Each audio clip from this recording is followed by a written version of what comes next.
bahwa kita harus yakin bahwa alam dunia ini dengan sawahnya, sungainya, gunungnya, lautnya, langitnya, bulan, bintang, ini semua sebetulnya adalah min tajalliyati asma'illah. Ini adalah tampilan-tampilan dari asma Allah semuanya. Maksudnya gimana? Di pinggir jalan ada perumnas baru, namanya apa tuh? Sapir. Sebelum itu bangunan terbentuk, tercipta, perlu ibu ketahui, itu sudah dicipta dulu di dalam pikirannya arsitek. Dulu juga saya tadinya minta kerjaan sama pokoknya untuk pengurugannya tuh. Sama imbang cerita-cerita, saya hitung-hitung, saya nggak sadar di sini ada jembatan kereta api. Walah, kalau gitu nggak bisa pakai tronton dong. Kalau mobil kecil kan tronton kan lewat celeng ya, muter-muter. Wah, nggak masuk dah, nggak jadi dah menimbang. Dah nggak sanggup kalau muter-muter akhirnya. Nah itu. Sampai kita kembali cerita itu sebelum Safir itu terbangun menjadi bangunan perumahan yang bagus, yang mewah. Sebelum ada terlihat di mata kita, itu sudah tercipta di dalam pikirannya arsitek. Sudah dibangun di dalam alam imajinasi namanya. Namanya apa aja? Imajinasi. Terbangun. Nah, karena dia itu seorang arsitek yang berpengalaman panjang, maka gambar bangunan di dalam otaknya itu ketika digambar dan dibangun bentuknya sama. Kenapa? Karena dia berpengalaman panjang. Dia sudah berimajinasi dalam pikirannya pintunya dari kayu jati. Nanti slotnya bikinan Itali. Lantainya pakai keramik, bikinan Can Juifang berwarna kuning.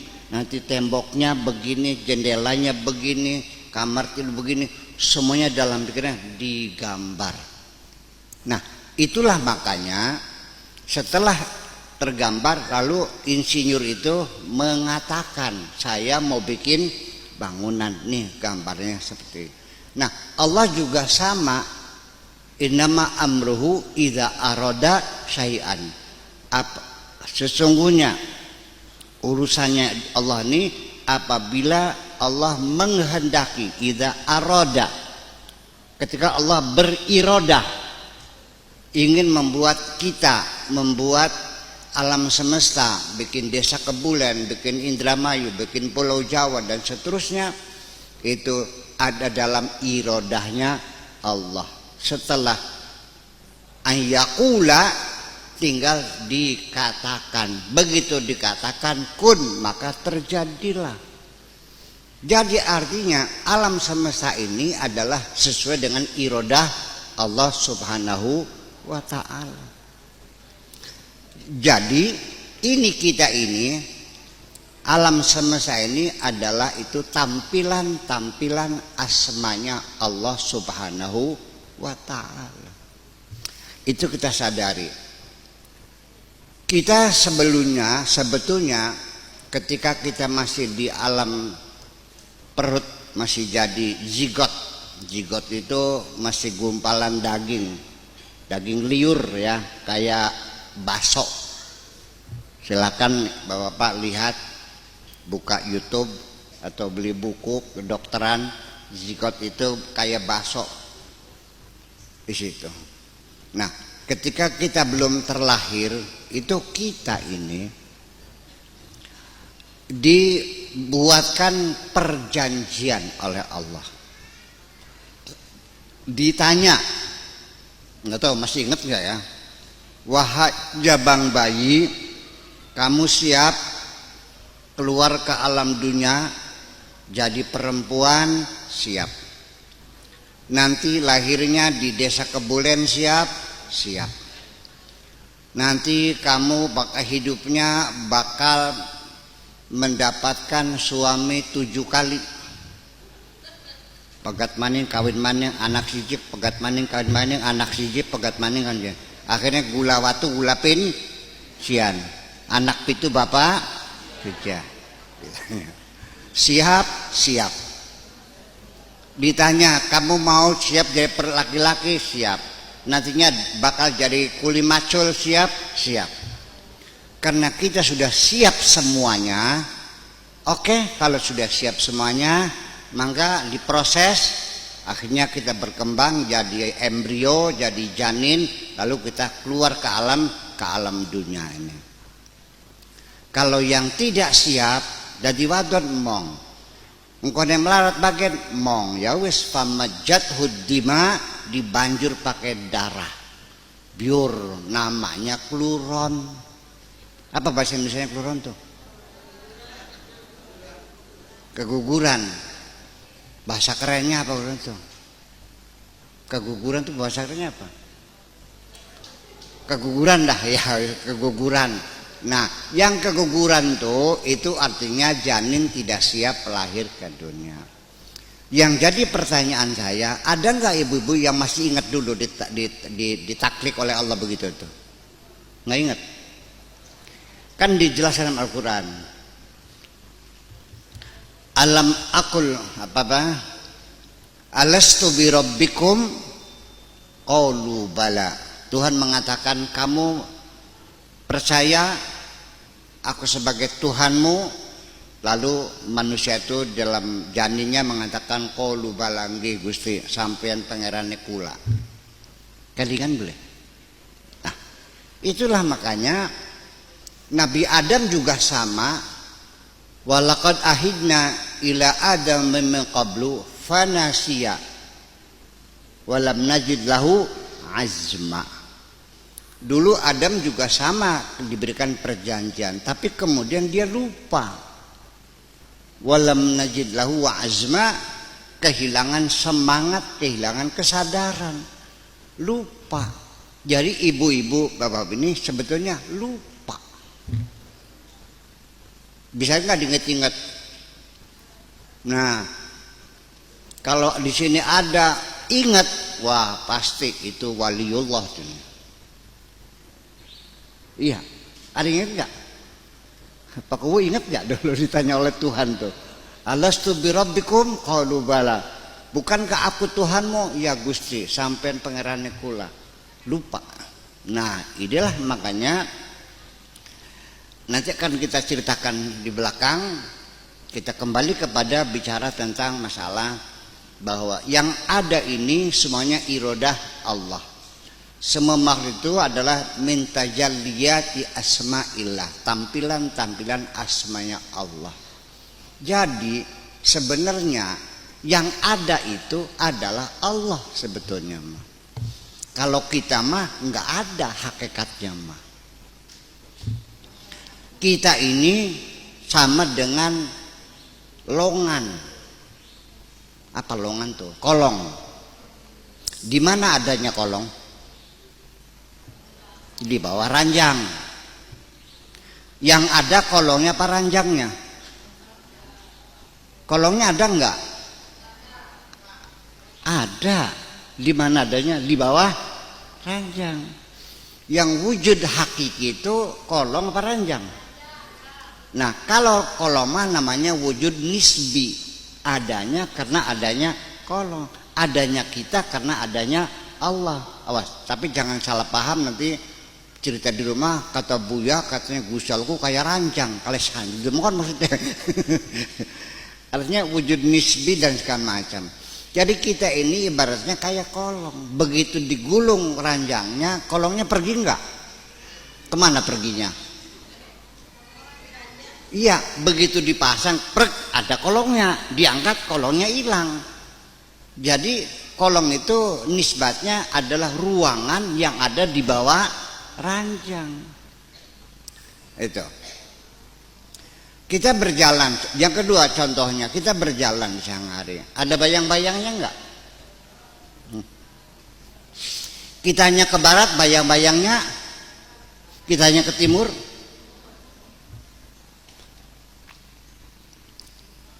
Kita dalam pertemanan juga banyak teman ya yang kayak bayang-bayang kita sendiri. Ngintil baik, iya kan? Ada nggak teman yang gitu? Ngulon melu ngulon, ngetar melu, ada nggak? Ya, bayang-bayang. Tetapi kenapa ketika kita masuk ke dalam ruangan yang gelap, kok bayang-bayangnya ngilang? Dalam pertemanan juga banyak temennya kayak bayang-bayang. Ngintil sotan lagi sugih, wayang melarat maka berdewek-dewek. Maka bayang-bayang hilang sudah. Nah, itulah makanya ibu sekalian, yang ada adalah Allah. Makhluk ini adalah bayang-bayang saja, hanya longan saja. Jadi semuanya itu adalah, yang ada adalah tajalli atau tampilan asma Allah. Ketika Allah tampil asmanya kepada air, maka terciptalah air yang bentuknya akan mengikuti wadahnya.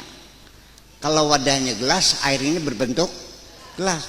Kalau wadahnya botol, ikut bentuk botol. Ketika kita banjurkan, maka air itu mengalir. Kemana mengalirnya? Ke dataran yang lebih rendah. Ini semuanya adalah tampilan-tampilan dari asma Allah. Begitu tampil asma Allah di api, maka dia menyala, akan membakar apapun yang disentuhnya.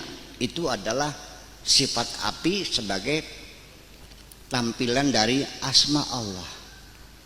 Jadi ketika ibu-ibu yang cantik, wajahnya cantik jelita, itu tampilan asma Allah.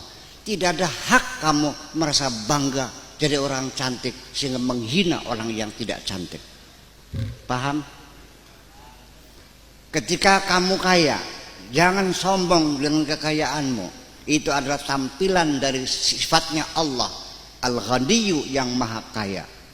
Jangan menghinakan orang yang miskin. Kenapa? Semua wujud kita sampai perbuatan-perbuatan kita ini semuanya dicipta oleh Allah Subhanahu. Wallahu khalaqakum wa ma taf'alun. Allah mencipta kamu dan mencipta segala perbuatan-perbuatan kamu. Bisa mangan lagi diparingi bisa mangan. Bisa ngebuk uang diparingi bisa.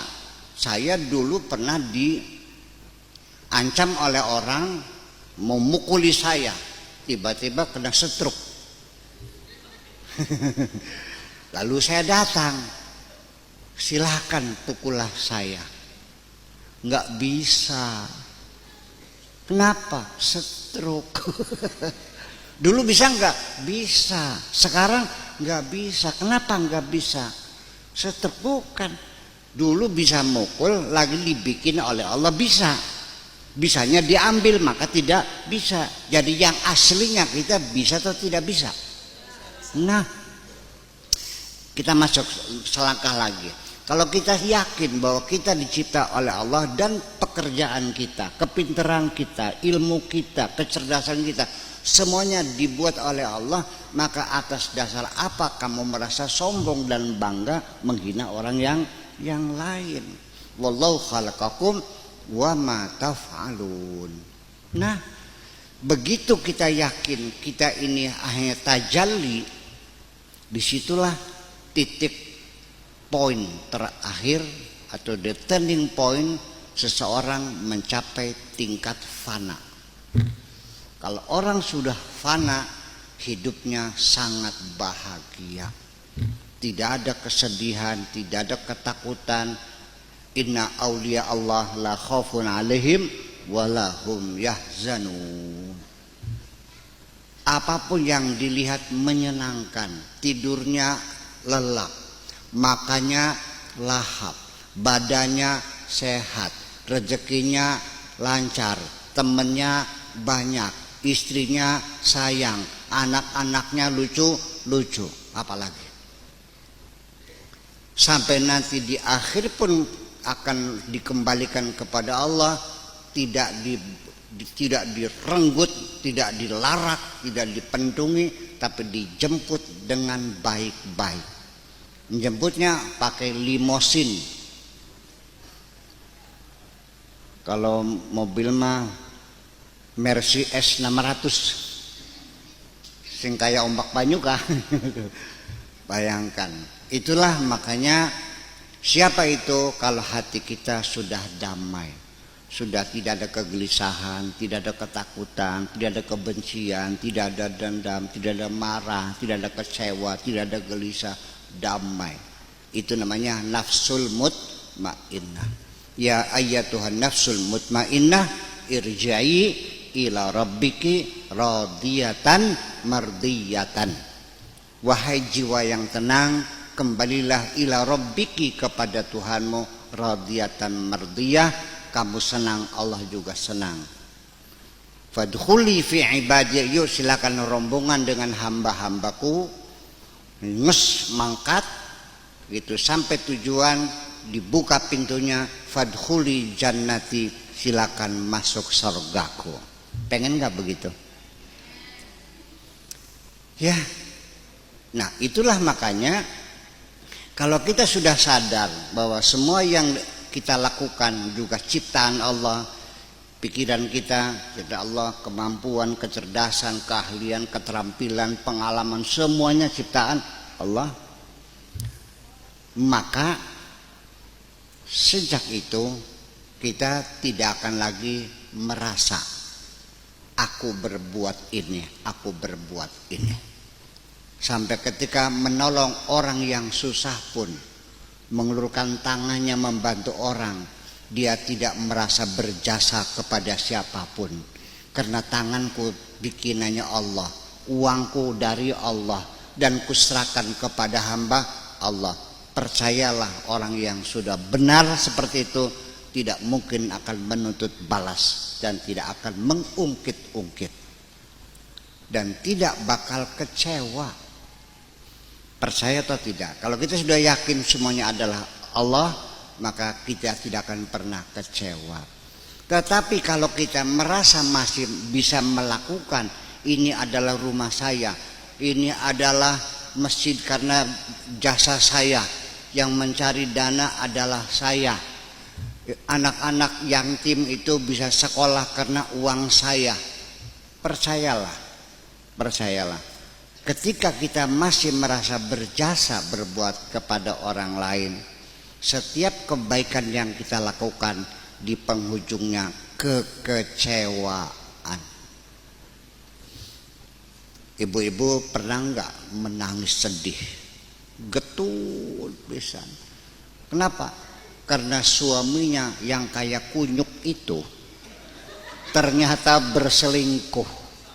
Ya Allah, saya ini kurang seberapa ngurusin suami kayak kunyuk tuh, dipelocoti, diwedangi, dikeloni, diadusi, ya kan?